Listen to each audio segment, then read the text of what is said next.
ಬಸವನಗುಡ ಮಾನಗೌಡ Patil, ಸಾಕಿನ ಬೈರಟ್ಟಿ, Gadag district, Nargund taluk. ಈ nano ಯುರೇಪಿ ಮತ್ತು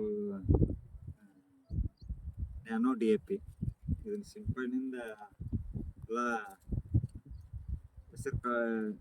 ಹೆಸರು ಬೆಳೆಗೆ ತುಂಬಾ ಒಳ್ಳೇದಾಗೈತಿ.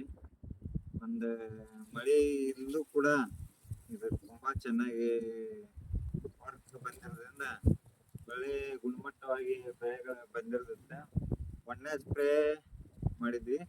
ಆಮೇಲೆ ಒಂದು 15ರಿಂದ 20 ದಿನ ಬಿಟ್ಕೊಂಡು 2ನೇ ಸ್ಪ್ರೇ ಮಾಡಿದ್ದೀವಿ.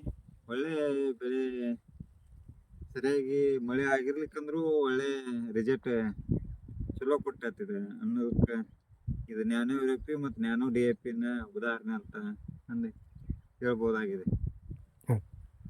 ಸ್ಪ್ರೇ ಮಾಡೋದ್ರಿಂದ ಉತ್ತಮ ಬೆಳೆಗಳಿಗೆ ಎಲೆಗಳಿಗಿಂದ ಹೋಗೋದ್ರಿಂದ ಇದು ಫಲವತ್ತಾಗಿ ಬೆಳಿತಾವ ಅನ್ನೋದಕ್ಕೆ ಉದಾಹರಣೆ ಇದು. ಈ ಚಲೋ ಬೆಳಿತಾವು ಇದನ್ನ ಹೊಡಿದ್ರಿಂದ ನ್ಯಾನೋ ಯುರೇಪಿ ನ್ಯಾನೋ DAP ಕೂಡಿಸಿಂದ ಒಳ್ಳೆ ಬೆಳೆಗಳ ಬೆಳಿತಾವು. ಮತ್ತು ಮಳೆ ಇರ್ಲಿಕ್ಕಂದ್ರೂ ಚಲೋ ಬೆಳೆ ಕಾಳುಗಳ ದಡಸಾಗಿ ಬಂದಿರ್ತವೆ. ರೈತರಿಂದ ನ್ಯಾನೋ ಯುರೇಪಿ ಮತ್ತು ನ್ಯಾನೋ DAP ಹೊಡಿದ್ರಿಂದ ರೈತರಿಗೆ ತುಂಬಾ ಅನುಕೂಲ. ತಳಗೊಬ್ಬರ ಹಾಕೋದ್ರಿಂದ ಎಲೆಗಳಿಗೆ ಸಿಂಪಡಣೆ ಮಾಡೋದ್ರಿಂದ ಒಳ್ಳೆ ಚಲೋ ರಿಸಲ್ಟ್ ಕೊಡ್ತಾವಂತ ನಾವು ಹೇಳ್ಬೋದು.